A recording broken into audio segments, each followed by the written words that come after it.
Yeah, let's hope it stay live, man. We gotta get it. It's a great because you know what I'm saying. Just because of the topic itself, that's what's really needed to be talked about like we did before. But you know, we're gonna see what it is. Yep. Oh man, you're out of storage, so the stream will be recorded. Okay, it's gonna be on YouTube. That's what it's gonna be recorded on. But I'm trying to see. Are we live? Yes, Yeah. we there. We Huh? here. We live. Uh, Dang. Good evening, good evening, good evening, everyone. Welcome to the Elite Mancast. We're having a bit of technical difficulty, but we are here like every Wednesday at 8:30. 8:30 every Wednesday. And tonight's topic is man versus male. Man versus male. All right, all right. We are ready. We are ready. Come on in. Tag a friend. Tag us on YouTube, Facebook. And let's see what we got. What you got down there, Captain Y? Captain Y, hello, gentlemen. How you doing today? All right, sir. Good. Great topic as always. Man versus male. I would just like to say there's a really big difference because, I mean, if you consider yourself a man just because you were born a male, then that means your sexuality is able to be bought on Temu, Amazon, anything, because they carry those male devices. So, with that being said, more than just the sexuality, it's also the mindset.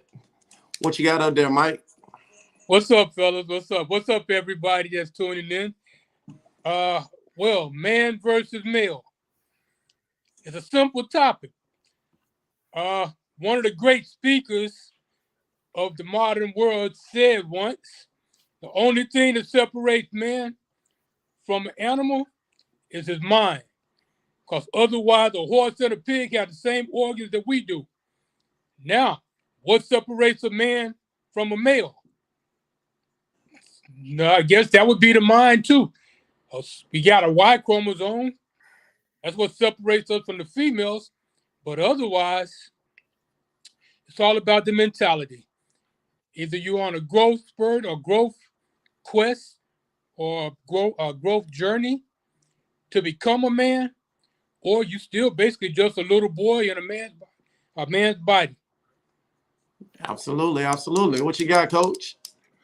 Well, I often talk about on this podcast that I am a servant leader. Mm-hmm. And that's one of the biggest things about this topic as far as a male versus a man. A male wants to be served. A man don't mind serving. Mm-hmm. You know, taking care of others, taking care of the community, taking care of family, all in the same aspect. Welcome back, sir. Welcome back. We got you on there now. Hey, we have started 3 minutes in on the live, and we are ready. We are ready. We talk about man versus male and male versus man. And, you know, we welcome people in and basically giving a spiel on where we're going to go tonight. So you want to take us off on that, Mr. Keith? Welcome. Well, yeah, man, you hit it right on the head, though, man, because for the most part, that's what it is in this society nowadays, because a lot of these cats, they think they're men because they buying everything for the woman, but they don't have no structure in the household for the woman. They don't have a framework, you know what I'm saying, as what they need to be doing in their house. They just letting the house run itself because, oh, I paid for this, so, you know, you can go ahead and do what you want to do. When it shouldn't be that way. You know what I'm saying? We all supposed to have, you know, times to where we sit down, we talk about the things that we need to get ahead in as a unit. You know what I'm saying? That's what a man does. A male, he doesn't have that ability because he doesn't know how to lead. That's it. Half the time he's being led by outside sources. A lot of these cats be thinking they running things, but they letting the outside world run their inside house. And that's where we mess up at as follow the leader type of guys. You know what I'm saying? As some of these guys do, they follow the leader, you know, instead of being their own individuality and holding their own individual self for accountable for all the mistakes that are being made in their household. So you know, that's my point. That's why I see it now, because that's what we doing this podcast for, because that we need to be involved more into being men, you know, guiding our house, making our house a home again. Because a lot of times we hear that cliche saying of happy wife, happy life. But if I'm the breadwinner and I'm not happy, what is happening then in this household? How is this house going to be happy?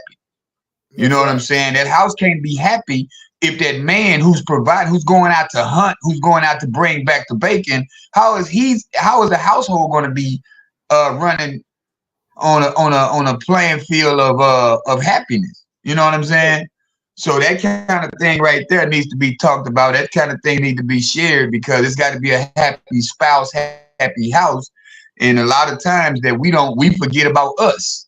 We're so in tune with our woman. We're so in tune with providing and getting everybody else ahead. We don't. Who's getting us ahead? Who's pouring into our cups? That's right. That's right.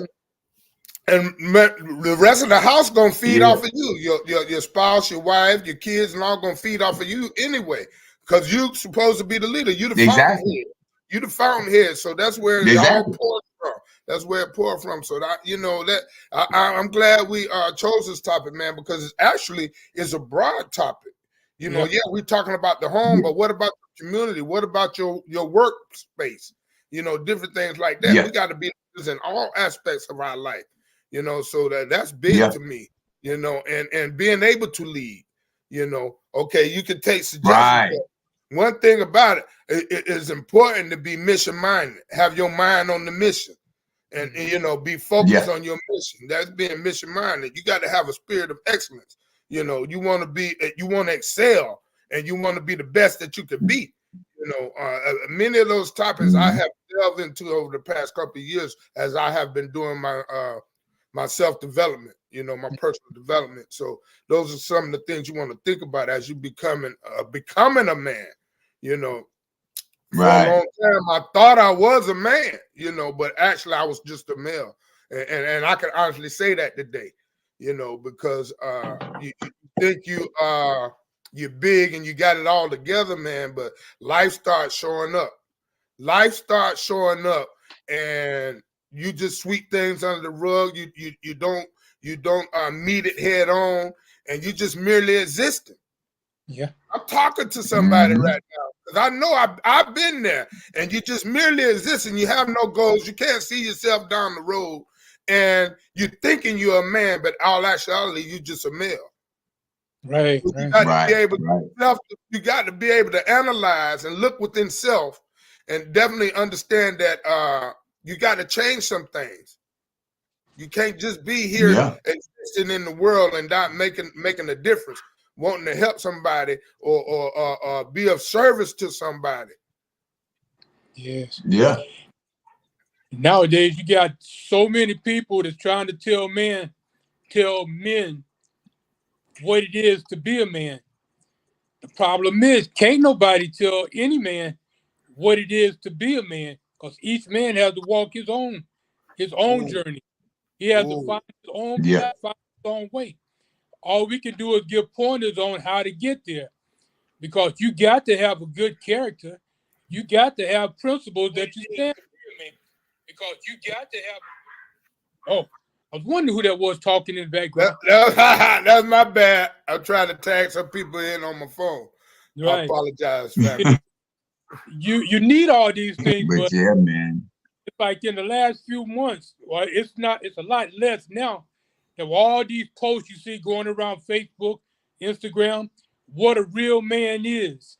The problem is, you got people out there, mostly women, that are bitter, that's trying to raise young men as boys.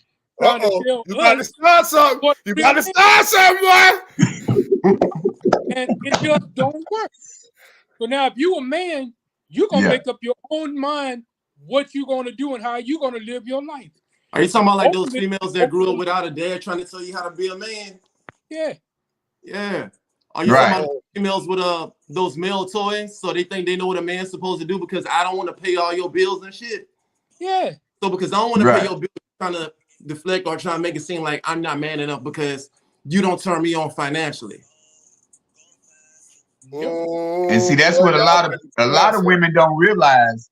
If they become the best version of themselves, a man is going to do whatever he can to provide for that woman. He's going to give her everything just because she's being that feminine.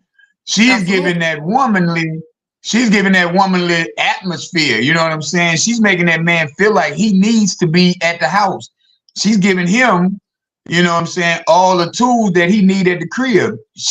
She'll start up him a Yelp page if he got a business going. She'll cook some great food for him, you know what I'm saying, to where you don't even new ideas, man. Because without a new idea, you're gonna be going through the same old situation with every relationship you go through. But a lot of people don't understand this because they feel like they're right in their own head. And the thing about it is they are right, but they're not correct. Because it's a difference in the wording. You know what I'm saying? If you're correct, that means it's correctly done the exact way it's supposed to be done. But if you're right, that's your opinion. Your opinion is right. How you feel like things should be. But in all actuality, is that the correct way to do it? Mm-hmm.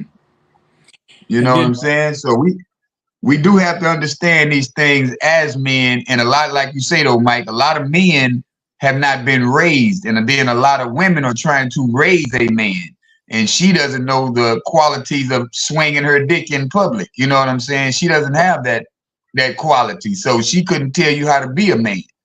Yep. She can tell you about some great qualities that she feels like a man should have, but to say this what a man is, you couldn't tell me that. I couldn't tell you what a woman is. I couldn't tell you that. Yeah, because I ain't gonna never get fucked, so I don't know. How about that? And you got they're trying to be the man. It's like they want everything. Huh? Say it again. I said nowadays there are a lot of women out there that want to be the man. Oh, yeah. Someone like Caitlyn Jenner. They got a man and they want to.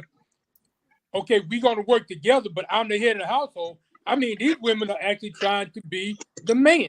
Yeah, they want to wear the pants. Like they're trying to grow a dick and everything. It just don't work. No, man. And then the society, what then happens so bad in society to where we get all these young boys who want to be women because there's not enough men. There's a lot of males in these households. There's a lot of males that's through them women's doors. And then they're expecting these boys to be following that as a role model. It's like I tell you, I grew up with a stepdad in my household, but he was just a male figure in the household. He didn't give no structure. He didn't give me no discipline. He didn't give me no guidance as from a man's point of view. You know what I'm saying? So that is the type of thing that we really need to start paying attention to. But man, I got this new guest coming up, man. I want y'all to hear his story. I want y'all to really understand where he's coming from and his point of view, because it's a totally different ball game out here, man. I'm gonna give y'all Mr. Lewis Fields. He's out here in Ohio adding value to the neighborhoods of life, man, and going into these prisons, talking to these guys, letting them know what it is and how it goes down in the real world once you transition from the outside to from the inside to the outside. Let me say that. So, Mr. Lewis, let me bring you up right quick, sir. I don't know why this thing is adding slow. Yeah. How's it going, Mr. Lewis? Hello, how y'all doing? Doing great. How y'all doing? All right, all right. All right, brother, all right. Thank you for having me. Nice to meet everybody. All right. Yes, sir. Hold on. Exit solo. I done did too much, y'all. I'm doing too much. Yeah, you got him up there solo. Let me bring everybody back up. Where the crew at? He done took over the whole show, ain't it? I gotta go Kobe. I gotta go Kobe then. Oh, go ahead, man. go ahead with what you got. What you got for us right quick? So I appreciate Keith for bringing me on. Nice to meet everybody. So my name is Lewis Fields. I've developed a program called Books for Bruises. It's a 12-hour training where I basically teach you how to think. Thinking is something that's not taught. It's something that we don't talk about. We take it for granted. The intricacies of how you gather information, verify truth, decide what are the steps that you need to take to become the person who can do the thing, to have the results you want. It's something that's not broken down in schools or anywhere. So that's what will prevent violence. That's what will prevent poverty. So, and I teach in the prisons, substance abuse centers, wherever it's people that want to go through transformation. So you basically helping them to stop recidivism. Absolutely. Absolutely. When you can start communicating your thoughts, your hopes, your dreams, and your desires, you ain't so frustrated. You ain't so angry. You ain't so mad. You know, you can take the adversities of life and turn them into triumph because you understand that there's no utopian society. A huge problem we have in our society is that everybody's seeking pleasure. It starts as a kid. They give you toys, Tickle Me Elmos to teach you how to read and write. You get an award for everything you do, and life don't work like that. You know, life don't work like that. So you got 13, 14-year-olds that's looking for pleasure, and when life ain't giving them that, life is too hard. Then by the time they're 18, 19, they lost. So you going into the youth prison as well as adult? Yes, sir. Juvenile prisons in Cleveland and the adult prisons throughout Ohio. I'll be going into a prison tomorrow night to do a presentation. Okay, are y'all teaching them GED and are y'all doing workshops as far as how to apply for a job or how to go through a job interview? You doing things like that as well? No, I don't really do like career skills. I do more so undergirding all those things. So they have programs set up for resume building, how to do interviews, things of that nature. So what I'm doing is showing them how they learn so that when you go through the resume builder that it takes, that you change. And after you go through learning how to do a job interview, that you can actually apply the knowledge. Okay. And act in wisdom. So yeah. Awesome. That's a good thing you're doing, man. Nice. Yeah. Tony, what's up, Tony? What's Man, up? everything's great, man. Can y'all hear me? Yes, sir. Man, I'm telling you, I'm glad you got my guy Lou on, man. This guy is full of knowledge. He's lived a life. I met him during COVID. You know, somebody introduced me to Lewis because I was trying to get books into the prisons, which is so hard to do, man. It's so political and so complicated. And so a friend introduced me to a friend of Lewis, which is Mike. And Mike told me, man, you need to talk to Lou. And man, we started talking during COVID and we hadn't stopped because this brother he has a head full of knowledge and he's applying that knowledge. He's not like a lot of people who just talk the game. Matter of fact, he was applying the knowledge outside of prison when I first started talking to him while he was in prison. He had a book events going on outside of prison. He was doing stuff. He was preparing himself for the exit. Like he could see, and he had been in there 20 some years. So you're talking about a brother who understands it, and he doesn't hype up prison like a lot of people. He doesn't, you know how some people make it seem like you come from prison like you got a master's degree or a doctorate degree or something, like everybody, bragging on.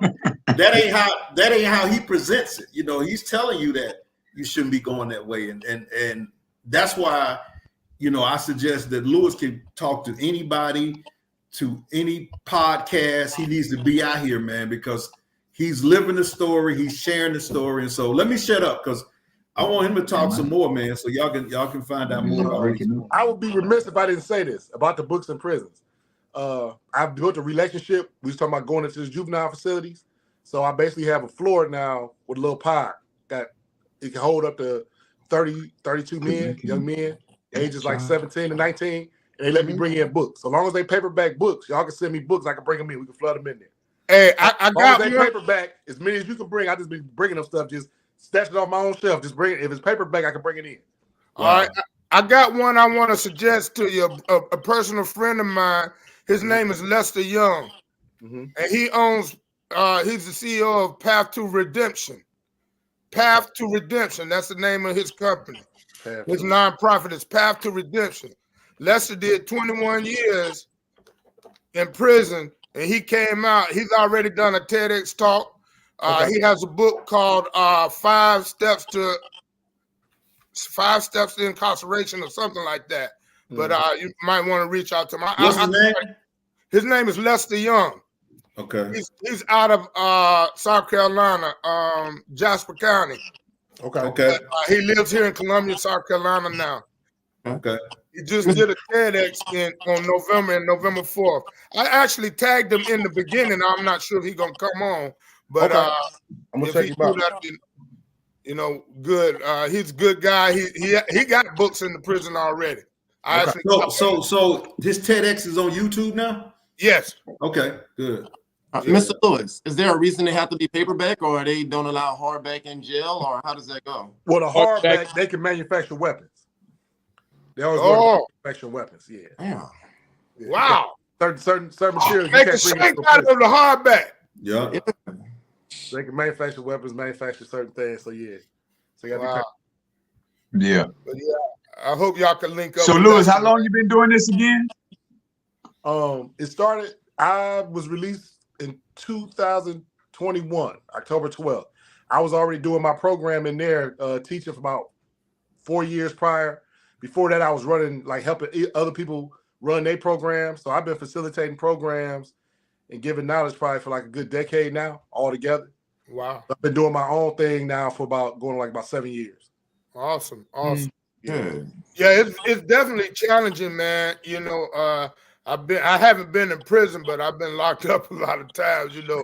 And even here, we did a thing called Ban the Box. Mm-hmm. Ban the Box. That's actually what helped me get employed right now. Right. Because of my record was, you know, kind of challenging. And by us banning the box here in South Carolina, shout out to Steve Benjamin, our mayor, used to be our mayor. We actually got Ban the Box started, and we able to get people employed here now. So, it's definitely a topic that's near and dear to my heart. Right. What is Ban the Box? What does that mean? Ban the Box means that they can't ask you about are you a convicted felon? Gotcha. So on the applications, most applications say, are you a convicted felon? And if you put yes, they normally just throw you out of the employment range. You're unable to get employed. So most people coming out of prison, or if you've been to jail, if you check that box, you already not going to get hired. Here, we've done it when they banned the box. You can't have that question on there. Wow. So now more people are getting gainfully employed. So we would get employed, but you were underemployed. You can only get the minimum wage jobs. Okay. Yeah, yes, Lester Young started that. Well, he helped start that here in South Carolina. He's a good guy, man. I was part of that movement. Yeah. You know, when you first came on, Luke, I recognized your voice. So I'm always listening to Tony's mindset, mental toughness call while I'm driving. Okay. Listen to both of y'all go back and forth with your sport. I was always thinking, man, this brother know what he's talking about, because you got an intelligent way of speaking to where people would listen. Yeah. Mm-hmm. So it always impressed me when I heard. I appreciate that, brother. That's God's grace. That's God's grace. That ain't me. There's God's grace, and there's years of you grinding to do that. I mean, like, how long was it that you was in prison before you decided that there's some BS here, man? I got to figure out how to, because I know a lot of times people make prison their home, and I'm sure in the beginning you probably was, because I think you was in the basketball league, you was doing all of that. What made you say, I got to change this? When I first got to prison, I was a fool. So, because I had a life sentence, I had 15 years to life. That means if I didn't earn my parole, I'd be in it until I died. I had to prove myself being worthy of freedom again. So when I first went in, I was 19. That was in '98, and wow, up until what year was that? 2000. What year did New England win the Super Bowl? The first Super Bowl. What was that? 2003, I think. 2003. That's how I know. Because right after the Super Bowl, I went to the hole. I got caught with a knife. I went to the hole. They upped my level. So in Ohio, you got level 5 through 1. 5 is super max, the most violent criminals, all the way down to 1. So I was a level 2 at the time. Got caught with a weapon. They upped my level, prosecuted me with an outside case. I got additional 9 years with a life sentence for having a weapon under detention. And that time in segregation, it woke me up because it wasn't no more hustling, gambling, no more dealing with my family. I was way down south, wasn't getting visits. And I came to myself and I'm like, man, I don't want to die in jail no more. So that was the beginning of it. And a brother older than me saw something to me I ain't seeing myself because I like to gamble. I used to like to consider myself a all right spades player, be a whist player. He was like, man, you faking. He like, man, you ain't like them. I can see that you faking. He would give me books. And at first he was giving me books and I couldn't understand them. So he was like, man, like here, I'm gonna use some autobiographies. So I started reading autobiographies, like they stories, but they real. And then that opened the door up to me reading, understanding how reading affects your worldview. Because I'm in that cell by myself, but when I'm reading these books, I'm anywhere. And I get so into the book. Yeah. Like Mr. Fleming said, that was my first friend. Like, they're my friends. My books is my best friend. Like, I get to looking at a book, now I'm out. I can watch YouTube. I get to study guys. Like, I know him. I'm like, I'm talking to him. So I go all in. But that was the beginning with the reading. The reading started opening up my mind. I gave up on school after 8th grade. So my high school, I was going through the emotions, getting kicked out of class and whatnot, not going to class. So my education level was so low. My communication level was low. My emotional intelligence level was low. And then I found out years later about something called executive functioning skills.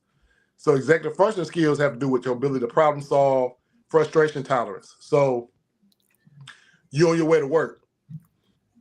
You hit some traffic. So now you're already late because you got time management issues because you deal with executive functioning challenges. You're already late because you didn't manage your time well, didn't plan well. Logistically, now it's traffic. So now in traffic, you honking, blowing, acting crazy. You the dude trying to go up on the side. Them dudes got frustration tolerance problems, right? And that's executive functioning skills. And if you keep getting older, the kids that got them problems get kicked out of class, be labeled as bad, not focused, can't learn. Following the cycle.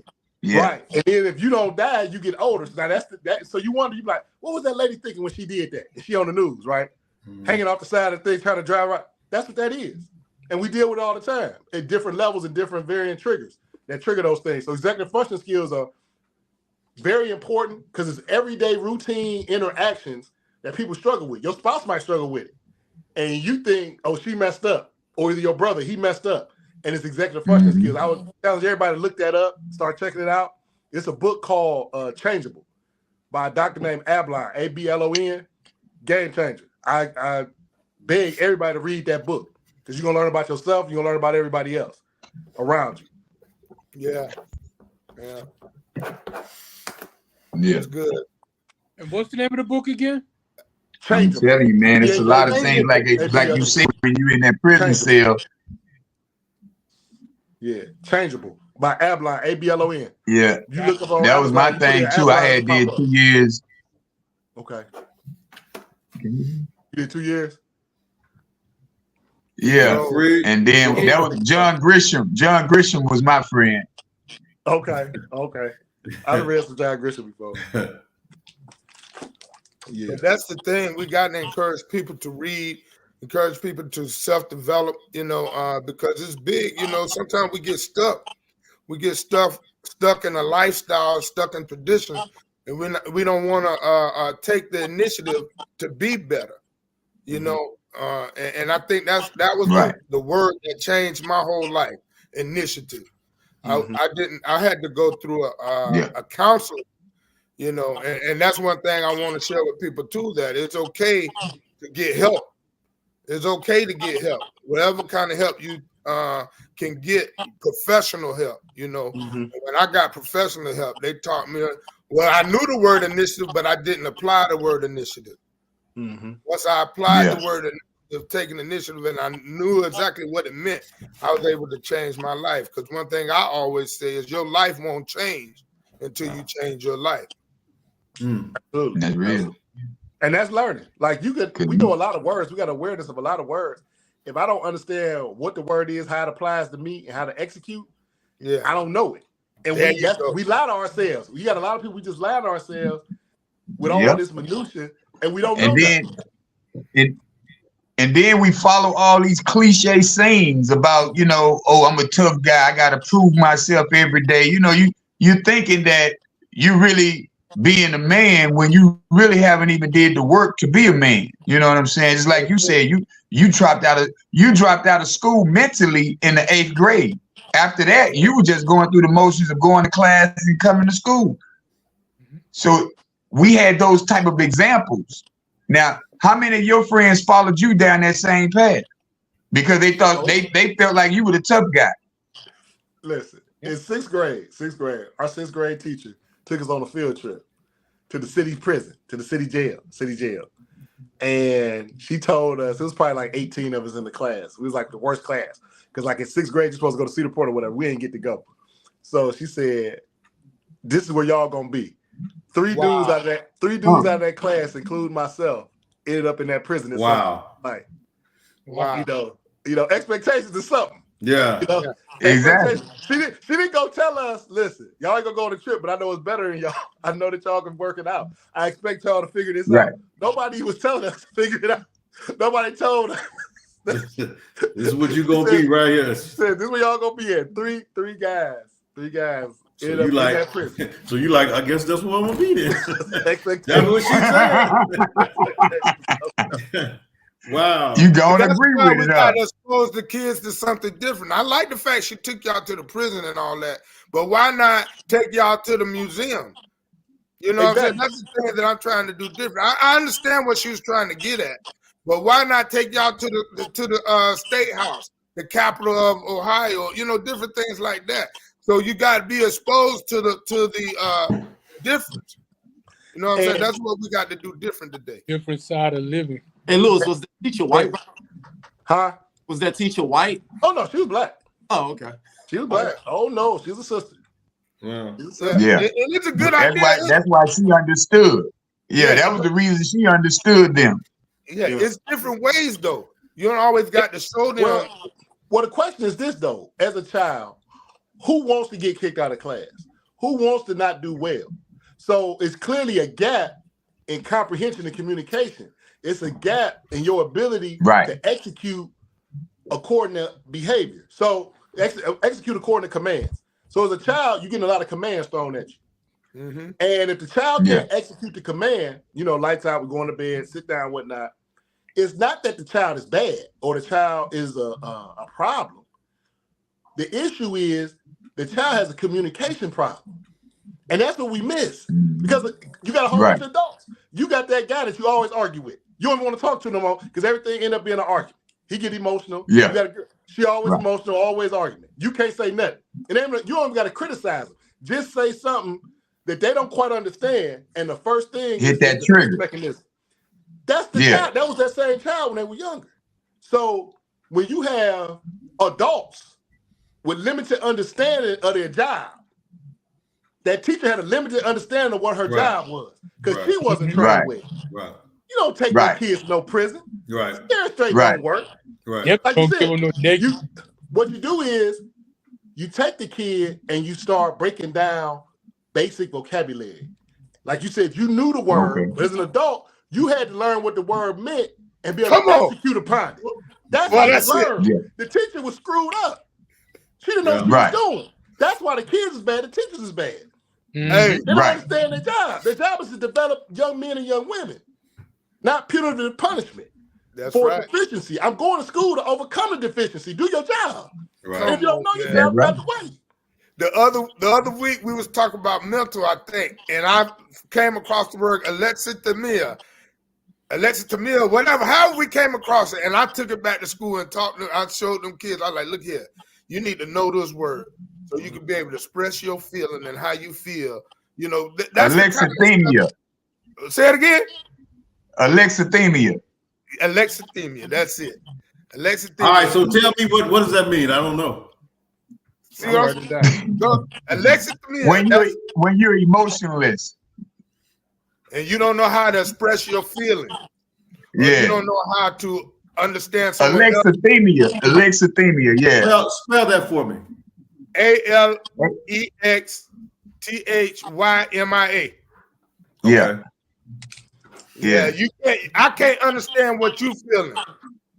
Right. I fail to understand how you feeling, or I'm unable to express what I'm feeling. Mm-hmm.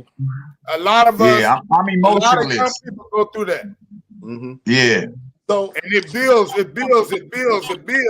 until you become angry at the world. Mm-hmm. Those I think most people growing up in an impoverished, way, or in a neighborhood or the hood or whatever, a lot of people have that where they can't express themselves. That's why fights start. That's why all kind of arguments start when somebody's talking to them, like you step on their shoe and they or you just look at them. You look at them and they like, why are you looking at me like that? And the reason they feel that way is because they feel that way about themselves. They feel worthless, so they think you looking at them because you they're worthless. It don't even have to be that reason. It ain't got to be that. Yeah, but they can't explain themselves to do that, so they fight, shoot, and do all kind of other things when you can't do that. And then if you can't express yourself, tell me what you're feeling, how can I help you? How can I be of service to you if you can't relate to me what you're feeling or what's going wrong in your mental? Exactly. Let me tell you something, man. I think Coach Prime does a great job with this part too, because all the freshmen that he have come to college, he don't let them talk to no newsman, no cameraman, nothing his first year.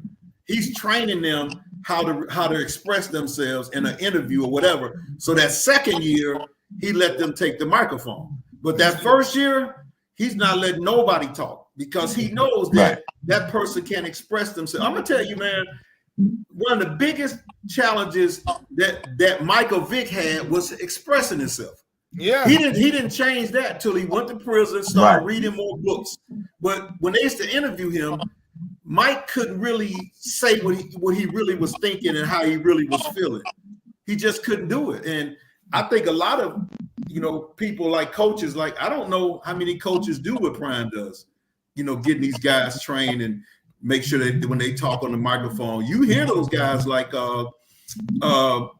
what's the guy he got the cornerback? That guy, Travis Hunter. Yeah, he can really express himself. Yeah. His sons.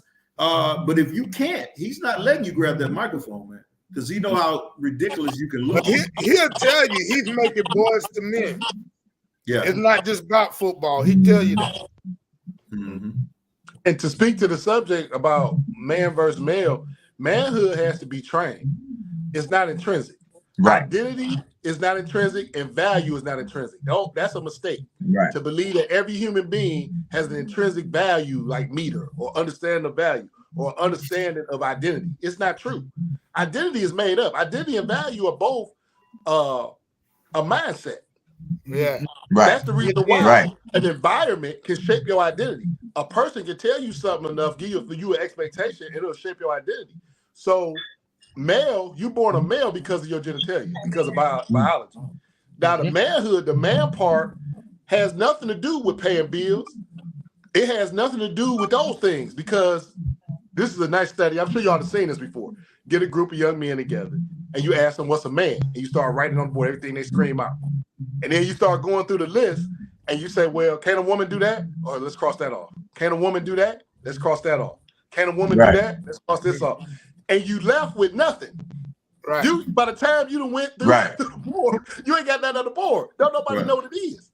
And if my father didn't know what it was, and his father didn't know what it was, and my uncle don't know what it was, William Rhino don't know what it is, where do I get taught the manhood at? And that's the search that every male got, that search for manhood.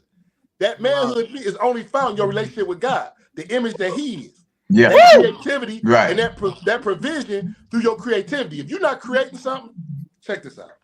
I don't think a man needs a woman until he finds his war. Until he finds his what? Until he finds his war. W-A-R. Yeah. Every man should be fighting something, a battle bigger than himself, that he need God, to know that God on his side. And tell a man find that you don't even need a woman. Because how can a woman help you if everything is just on the ground level? Right. I want a Range Rover and a big car built from the house up. Right. Okay, once we get that in, what's next? We 36 with the man for 8 years, we got that. So now what's next? What's next? It's got to be a war. A man we are built for war. They taking masculinity out of the schools. They take it out of TV. They take it out of media. They take it out of life. We built for war. David was tempted at a time when kings go to war. Kings are built for war. There you go. The Khans, Kublai Khan, Genghis Khan. So the Mongol Empire was huge. They was taking over the whole world. They was always at war. They was military geniuses, horse riding, all this and strategy, right? What was going on in the kingdom? The women took care of that. See, we done learned everything we done learned through Hallmark movies, television, and every 20 years, they giving us a new identity of what a family look like. That's why so much depression right now coming into Christmas season. Because you comparing yourself to the Home Alone movie, It's a Wonderful Life, and all. If I don't do this for my kids, I'm a bad mother, I'm a bad father, I'm a bad auntie, I'm bad. That's all made up. You have no idea who you are because your identity been made up through Hollywood, through media, for economics. So you can go out and buy Christmas trees and go out and buy a bunch of stuff that don't nobody need. So you can say you feel good, but it don't really work. That's why you got so much depression, anxiety, because you don't have an identity that's tied to God and tied to war. A man must war. You got to have a reason to live bigger than yourself. To feed yourself is nothing. You're supposed to be setting the table to feed others. And if you ain't got that type of mentality, your life sucks. Guaranteed. You look at any dude who in that bar all night, his life sucks. He ain't fighting that war. That's how I just like talk about servant leadership, feeding your family, being a servant. Yeah, Miles Monroe said it best. He said if a man don't have a vision, he shouldn't even pursue a woman. Because what you bringing her into? I got a question. Exactly. Do you feel like men, we are a product of our environment? What's your thought on that? I think environment is huge until you take responsibility. Responsibility is tough. Like war and freedom come with responsibility. There is no freedom without war. And with that war comes a responsibility to continuously fight that war daily. So you can't be free if you ain't taking responsibility first. It's easy to be a slave. Slavery is the easiest thing on earth. That's why so many dudes keep going back to jail. Them dudes I'm gonna talk to tomorrow night, I guarantee it's gonna be the majority of the crowd got 3, 4, 5 numbers. 3, 4, 5 incarcerations. Why? It's the easiest thing on earth. It's easy to be irresponsible. To have to think about what you're gonna do and chart out the outcomes in your life and how it's going to influence and affect everything around you. That's tough. That's hard. Kids don't do that. That's why kids take the peanut butter and throw it all over the floor. You know, so check this out. I got a thing with schools. Y'all probably see I got a little beef with schools, how schools are ran. So when you a child, you like 2, right? You like 18 months, you 2 years old. You watching everything. They keep giving you the sippy cup. They give you the sippy cup, right? They teaching you how to drink. You doing what they doing. You working with it. Right. You say, Dad, Ma, you hit the refrigerator. You got your little code, your communication. You learn the communication, depending upon what your parents tell you. If they make you say juice or drink or I want my cup, that's different than if they keep letting you hit their knee. You just hit their knee and then they go do the command, right? Yeah. Ooh. Think about it. How your parents have trained you from day one. Is what you say, 0 to 3, Mr. Flynn is already taught. How your parents communicate to you. How do they allow you to communicate to them? If you just hit their knee, they never make you say cup, juice cup, refrigerator. They don't train you that way. You hit the knee. Sooner or later, this is the beauty. This is how we design. This is what life is about. You want that child one day to grab that chair when you ain't around. Don't hit your knee. Don't say juice cup. Grab that chair, drag it over to that big box where it be cold at. Every time they open up, they feel cold. They don't know. It just feel different. Yeah. Drag that chair up there and climb up, right? Life is about leverage. That chair is leverage to get something bigger than them. That's the training. You want that child to do that. And when that child get in there, you know what that child gonna do? He just seen you pour something. You might be pouring some buttermilk. You don't know it ain't milk, the right milk. You don't know it ain't apple juice. You just trying something. But through trial and error, you start getting intentional and say that ain't the right one. That's what we built to do. School kill that. School kill all that creativity and doing. That's the beauty. Watch a child. That's what you want your kid to do. Pull that chair up, leverage to get somewhere bigger than himself, and go in there and start trying until he figure it out for himself. When you ain't got that, man, your life sucks. And that's what school kill, man, because school ain't built like that. Well, I guess I'm school ain't nothing but technical thinking. All they teach you is technical thinking. Copy and paste. Remember. All you doing in school is remembering. Hey, you play a memory game in school. You don't never go. You can't become an abstract thinker in school because they won't allow you to. I got to stop y'all right here before y'all go any further. I hear y'all. Come on, school Y'all got a teacher. teacher on here Come now. on, school Y'all teacher. got a middle school teacher on this podcast now. Let me tell you something. I hear what y'all saying. In some schools, some teachers do that, what y'all saying. But me personally, I help them think critically. I teach them to think critically. That's what I do. That's And what you still got a job. They must not know you doing that then. hey, they can know it or they don't know it, but that's what I'm gonna do. Okay. You know what I'm saying? Yeah. I gotta help them I gotta prepare them for the world. That's what I think my charter school is a global thinker. Okay. That's what drew me to this charter school because of the way that they want to show these kids. They want to be hands-on, you know. So I get what you guys saying, and a lot of the things sometimes is copy paste, remember whatever, right? So the goal is to help them understand the formula, how to use it, and to build from the bottom up, and that's where a lot of them are failed. So it's not here. It got to be a scaffold. You get what I'm saying? A scaffold. Yeah. If they don't get the foundation. So, for instance, this year in middle school, I started with the multiplication, because if you don't know multiplication, you can't do math. Right. If you don't know how the multiplication works, the first thing I did is tell me what multiplication, and sometimes that's where the memorization comes in at. Sometimes you do have to memorize in order to be able to recognize. You get what I'm saying? But you don't want that to be your whole issue. You get what I'm saying? So once you memorize some of the things, some of the formulas, then you can apply it to any given project. Okay. Go ahead. You know, here's my question. Everything that they teach now, or that they've been teaching now, is right here. So why do you even need to? Every answer, everything to even try to learn it is right here on this phone now. But that's the biggest challenge. You got to teach them why, though. If they don't know why, so they can't use the calculator in my class. They'll find out why here. That's why the phone ain't allowed in my class. But I'm saying, when you step out, know how to search, though. If you can't research, you still can't use that phone. If you don't know how to get in. If you can ask AI any question you want. It's gonna come right back and answer for you right there. You know, they had a little test out here where they had a AI computer on the stage, and they had people from the audience throwing out all kind of crazy questions, and bam, it was coming back with the answer, coming back with the answer, coming back with the answer. You're like, how does he know? So the people put the AI thing on, they put it on the stage, right? Yep.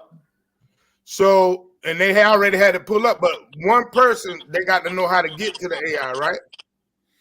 You get what I'm saying? Like, if you don't know how to get to the app or whatever, you still lost. I understand what you're I saying. hear what you're saying, that you can pull it up on any phone, any computer, any laptop, any iPad. But still, you got to be able to think critically, or think enough to get to it. I got a question for you. What happens when all of a sudden all power goes out? No electricity to run a phone. No way to recharge it. Then what? See, that's the movie I was talking about. You need to watch it, Lewis. Have you seen it? You saw it? Okay. I watched it. All right. Well, I mean, we know what's going to happen. 99.9% of people their life gonna be shut down. They're gonna be sitting there in the dark. Probably even got a candle or a flashlight. You know. And you know, leave the world behind. That's the movie, Tony. You talking about leave the world behind? Yeah. Oh, it's on Netflix. I scrolled past it last night. I'm going back to it. Yeah. Now you gotta watch that, Coach. You gotta watch it. That's mandatory. The Obamas produced that movie. Yeah, there's a lot of things in there too, man. Yeah, and it shows. Well, I ain't gonna ruin it for you, but it just shows like each generation. That's what I saw, like generationally, the different gaps, how they would respond to this. Yeah. You know, because the end is really a great ending. I ain't gonna ruin it. Yeah. The end don't tell it. I'm gonna watch I'm not gonna ruin it. I don't do that. I ain't gonna ruin it. It's a great ending because it's just showing. It makes you, if you really think about it, you say, "Oh wow, that is probably what would happen." Like that's probably what they would do. The ending makes you feel like it's gonna be a part 2 or something. Like Yeah. that's what they would do. Like I'm telling you, I pulled it up last night. Okay. Yeah, watch Hey, it, man. check this out. Back Yeah. in the when I But was back to the point we were saying, like, so you got young males, and this is not a black problem. You know, I hate when we try to make like That's right. like we got the Yeah. You're all right. the misery, all the misery in the world is ours to own. That ain't the segment of the economy we want. We don't get them that back. We're gonna share that. Right. It's a problem with males across the globe that search for meaning, that search for how do I become a man? Don't nobody know. Is it in sex? Is it in beating people up? Is it in Right. money? Is it in acquiring businesses, cars? What is it? Shooting people? What is my rites of passage to manhood? You know, Exactly. so that's what I would ask y'all is like, if y'all could give something like what is a man? Like, what's the rites of passage? Like, when did you become a man? Me, what I'm doing with my son on that right there, because me and my son been hanging out a lot lately, is that I've been giving him value systems. I've been giving him structure to go by. I've been giving him the right words to speak every morning to himself so he can stay on the right path as a man. And I explained to him that money does not make you a man. And I always show him the values of what man does. I said, if you're not doing what you love to do, you're not going to be happy in anything you do in life. So he likes editing videos. He likes making the videos, creating the video games and stuff like that. So I say, you got to walk into that every single day like it's your own. Mm-hmm. And then that way the money is going to come find you. Don't ever think that. Right. And I explained to him like what I do. I said, I didn't start out making a lot of money in this business, but I had to make this business my joy, my happy place. I go to have fun. I go to play every day. I don't go to work every day. I go to play every day. So if you're going to play every day, you're going to find yourself in a space to where you don't even, it's not work for you. It's a way of life that you're just enjoying yourself every single day. So I explained to my son, say, man, go outside and go find you something that you're going to play at. You're having fun every time, and you're going to find yourself where you're giving service to people, and you're going to start making the money eventually. So don't ever try to go look for it. He told me he was going to work at Publix. I said, you a lie? I got a whole company over here. You ain't going to work for nobody else. Right. You got to be out your mind. Yeah. Now, Keith, what you saying? True. Now, check this out. See, as a king, you done went to war. So at some point in your life, because I tell all parents, if you have a kid, one of the most important things, like we say, what would have stopped you from going to prison? What would have stopped you from taking a man's life? You have to develop in your kid, man or woman, to learn how to do things they don't want to do because it's the right thing to do for the outcomes they want. Like that lesson to me is like a grown people lesson. That's the difference between grown people and kids. And Keith, you done built an empire. That's why you can say you ain't got to go work for nobody else. That's how it's supposed to be. I got a place for you. Right. Like with Christ left, he said, I'm going to prepare a place for you. Like that's responsibility. I didn't prepare a place for you. Right. I knew you would grow up and you would want to figure stuff out. So I'm going to give you the environment so that you can figure it out and give you the identity and the value. Like you said, you giving him identity and value. That's what don't. Identity and value is not intrinsic. When people are like, I value myself. No, you don't, because you ain't built it in yet. You ain't worked on your value. You ain't worked on your identity. Right. So I love what you're saying, but yeah. Let me throw this in before we wrap it up. When you were talking about Lou about that the school is made to what did you say? It was made for you to take all that creativity and imagination from you. Yeah, you take it away from you, right? I used to, for 3 years, I don't know, I say for 2 years, I was going to one particular school. They took the 6 guys, the 6 kids in the 4th and 5th grade that were the worst. They were the ones that were starting trouble. They was all that. So I would go over there twice a week on Tuesdays and Thursdays for an hour, and I would sit with these guys and read. You know, we would talk about, you know, reading some of the books, and we would even go over their assignments that the school gave them. Mm-hmm. All right. After about a year and a half, you know, I'm getting the feel of these kids. They getting better. You know, the teachers saying they get better. So I'm talking to them now about life in general and things that they should watch out for and things they should do. And then next thing I know, they got me coming over there, taking them to the gym, shooting basketball. Right. So I'm like, what happened? And Exactly. I found out they had listened in over the speaker And they didn't want me doing that with those kids. They didn't want me to give them life lessons. They didn't want, so they moved me to the gym, let them shoot ball. Man, I stopped going over there. I'm like, if that's what y'all want me to do, you know, because that's why I was afraid that when you said that's what you were doing, I'm like, you still got a job? Because that whole school only had one male there, and he was a coach. It was no male instructors. It was all female instructors, and he was the coach. So when they saw a man coming there, these kids were listening to me, and I was giving them, but they, you know, through that whole Atlanta school system, they were like, we can't let him come in there and do that, you know. But the last thing I want to ask for you, Lewis, what is your war? Because you said everybody can have a war. What's your war? Exactly.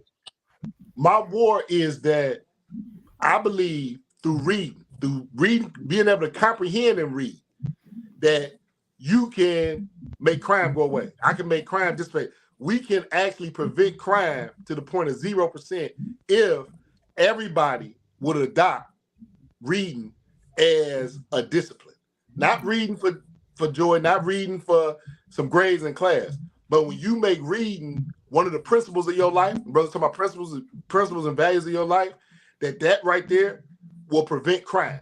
And I'm talking about all crime, theft, domestic violence, shooting, robbing, stealing, killing, all those things. Well, is that the reason they're trying to do away with books then?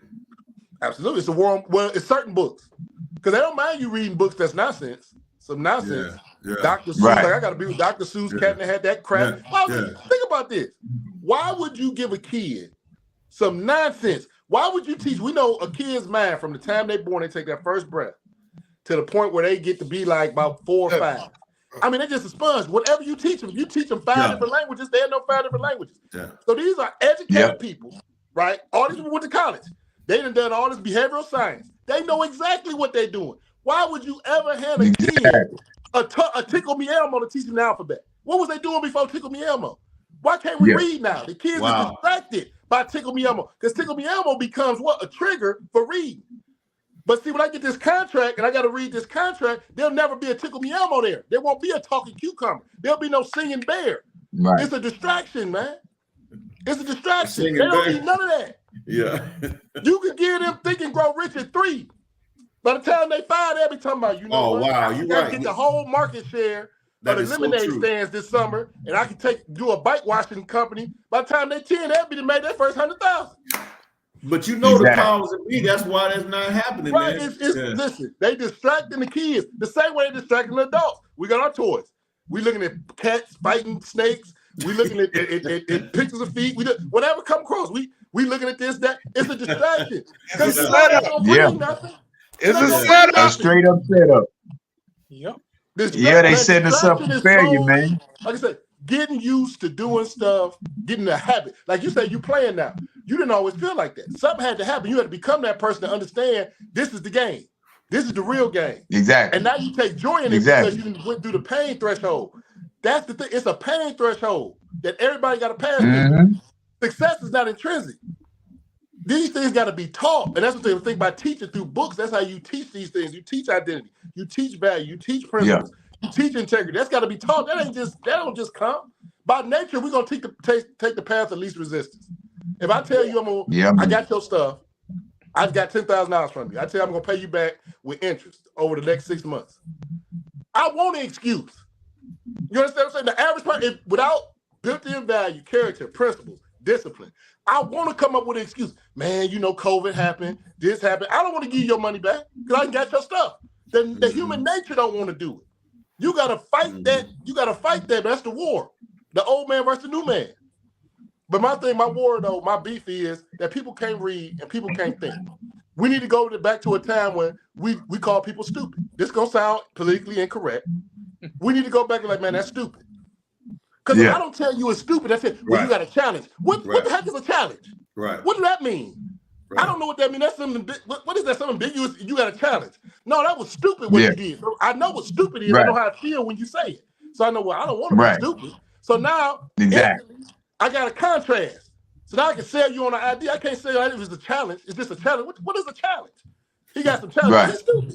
He's stupid because he can't read and he can't talk. Mentally challenged. No, he's stupid. Mentally stupid. If I say mentally challenged, I can say it's a diagnosis. Yeah. Ain't nothing wrong with these Right. kids, man. Then you There's can nothing wrong with diagnose, teaching. yeah. Right. Ain't nothing wrong with But if teaching. you Something give wrong them with a teaching gun direct, violence. yeah. But you know, Hey it's man, like, it's been great. yeah, go ahead, man. Go I know ahead, we go ahead, No, Tony. Go ahead. I'm I'm gonna gonna say it's at a point now where they imply that your friends are your friends when you let them be who they are. That's not the truth. Right. You're not a friend That's unless definitely you not the tell them truth. they stupid. You got to tell them they That's stupid. right. You got to say it. You're going the wrong way, man. Don't sit there and agree with, a friend will let you be you. Don't be no yes man, no. How you gonna be you when you're doing stupid stuff? You gotta say that's what it is, Yeah. That's my point. Accountability. Absolutely. Not But only for you, but for your brother. But this is the things that we grow through as men, as to becoming a man. Let me say that. But man, we got to end this show tonight, man. So it's been real great. I appreciate you, Lewis, Tony, for jumping in. Y'all fellas, man, real amazing, man. Hey, it's been good. But say, let me ask you this though, man. Go ahead. Let Lewis tell him how he can be reached and what his program, how to reach out to that. Yeah, that's what I was going to say. Okay. LewisHelps.com. LewisHelps.com. LOUISHELPS.com. Phone number 440-836-2066.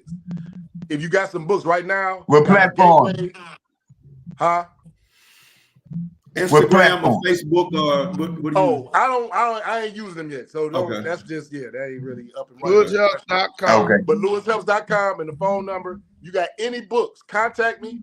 As long as they paperback. If you got one book, great. If you got 1,000, right now it's a door wide open to get books to kids in the juvenile facility. And they eating. I gave one brother the Compound Effect, right? He said, man, it's the first book I ever read all the way through. I need more books like that. I mean, he hungry. Every week, He said, it's the first book I ever read all the way through, talking about incremental change and stuff. They mind opening up. Ain't nothing wrong with them kids, man. Yeah. I tell you, my brother got a book, 5 Stages of Incarceration, man. I'm going to try to get it to you. Okay. That's the one need to be in there, sir. I promise you. Yeah. As long as they paperback, you get them in right Coach, what you gonna go out with, Coach? Give me something you can go out with real good before we get out of here. Give me your go out. Your life won't change until you change your life. Don't be afraid to take some initiative. Your life won't get better. Do better. Better, not better. Yeah. What you got, Mike? Well, it was a good topic, but what I would say is education makes a man unfit to be a slave. So there you go. Read a book. Take a step ahead. That's where you're going to become a man. Captain White. I want to say, once again, it's a great ending statement. Know the difference between a man and a boy. Same gender, different breed. Oh, there it is. The truth. That's the truth. Tony, what you gonna go out with? I don't know. Check me out at Elite Psyche. That's There it is. PSY. Because most people mess that psyche up. I'm like, I should have done that because most folks is PSYCHE. Elite Psyche 100. That's the podcast. Elite Psyche. PSYCHE. When I started it, the guy who was editing, he did the whole thing wrong. He spelled the word wrong for about 6 videos. I had to go back and change that. But Psyche, PSYCHE, Elite Psyche 100. Check us out. Yeah. All right, Lewis, give us something good real quick. Shout and sweet. We're going to get out of here. Okay. Life will demand an answer of what you have done with your time. Woo! That's a true statement. Life will demand an answer of what you have done with your time. So we under every day. Face every day in the mirror. That's it. That's for real. Every victory. So what I'm going to say is this right here, man. In reality, a man is his mind. It's not about being tough, but just about being mindful and aware of who he is. Right on. Wow. Yeah. So until the next time, man, we appreciate everybody for tuning in, man. It's been a real great show, man. Don't forget, man, LewisHelps.com. LOUISHELPS.com. Yeah. Tony on the Elite Psyche 100. 100. Yeah. PSYC. Yeah. Don't forget the 100. Yeah, with a 100 on there. And y'all know, man, this is the Elite Mancast on YouTube, on Facebook, in the Elite Mancast community, man. Y'all come hang out with us again next Wednesday at 8:30, man. Peace. Everybody have a great evening. Peace. Right. All right. Yeah. Nice to meet you, brother. Yes, sir. All right. Yeah. Yeah. End it, y'all.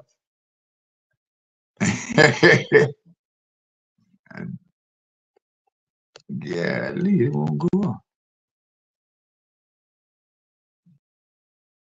It's gonna go off in a minute.